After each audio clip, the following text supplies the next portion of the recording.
I want to, again, echo the thanks and the commendations from that I shared in the Committee of the Whole on this bill. I think the process has been so much more improved this year, and it benefited from the data and the analysis that was integral from the get-go, and made it a solution that I am now happy and proud to support. Last year, what we saw was a rushed process without the benefit of the data and the analysis needed from the Department of Water Resources. We would have found ourselves in a situation with lessened water security. So thankfully, this year the process was more inclusive of that data, of that analysis, more stakeholders at the table. Of course, there are always more stakeholders that could have been present, and I know that and some of our environmental stakeholders were not, but hopefully we were able to represent some of those perspectives as this got negotiated.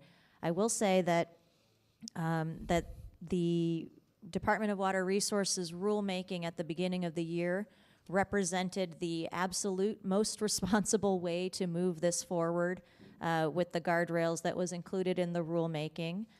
This legislation expanded it a little bit, tiptoed to the line of the maximum amount of the conversion rate for the groundwater pumped that it possibly could, but did not cross over. And I very much appreciate that because at the end of the day, as I have long said, this Ag to Urban proposal had always had the potential to be a good solution, and it has kept a lot of the guardrails. It has included a lot of the guardrails that we have requested in order to ensure that it will provide water savings for the active management areas that it applies to.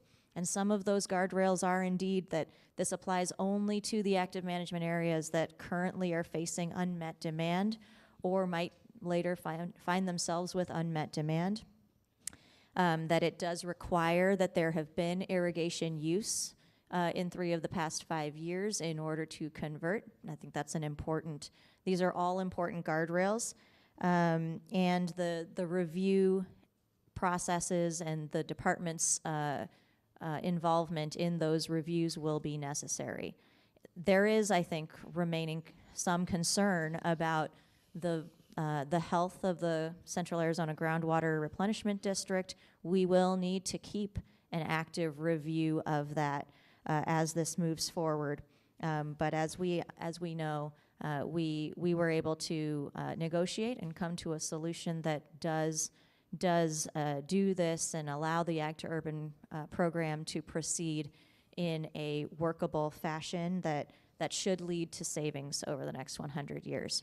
And I do also want to say that it has been a privilege to have the active and very sophisticated and needed involvement of the Gila River Indian community, including Governor Lewis, who has provided their expertise and input in this process. And so I thank them for their involvement, including as we last year saw that the proposal would have been not as responsible as what we're seeing now. And so I credit them for their involvement in making sure that we have a sound proposal today.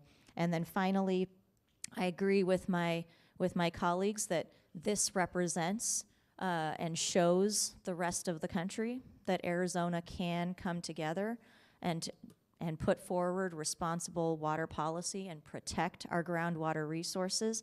It is very important to show that, to make that signal to other states as we are negotiating the Colorado River allocations in the next year.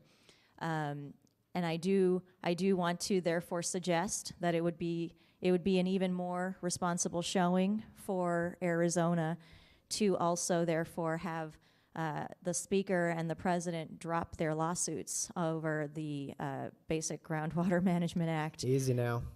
And I urge you to do so, Mr. President, and with that I vote yes.